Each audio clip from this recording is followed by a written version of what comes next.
తీరని కోరికలు హృదయంలోనే ఉండిపోతాయి. వాటికి ఆశ్రయం ఇవ్వడం మూలంగా వచ్చే హాని ఏమిటి? దాన్ని ఇలా చెప్పవచ్చు.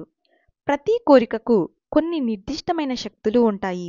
అవి మంచివి లేదా చెడువి కావచ్చు, లేదా రెండూ కలిసినవి కావచ్చు.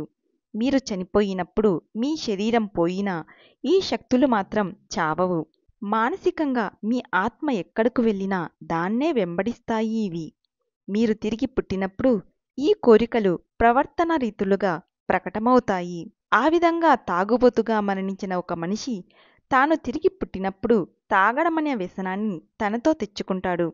అతడు మద్యం మీద ఉన్న కోరికను జయించే వరకు అది అతనితోనే ఉంటుంది. పసిబిడ్డ ప్రవర్తన విధానం కూడా అతని పూర్వజన్మల నిశ్చిత లక్షణాలను కొన్నిటిని మనకు వెల్లడి చేస్తుంది.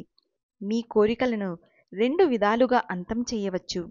తెలివిని, విచక్షణను, జ్ఞానాన్ని ఉపయోగించి కేవలం దేవుడు ఒక్కడే శాశ్వతమైన కల్తీలేని ఆనందాన్ని ఇస్తాడని గ్రహించడం, లేదా వాటిని తీర్చుకోవడం ద్వారా.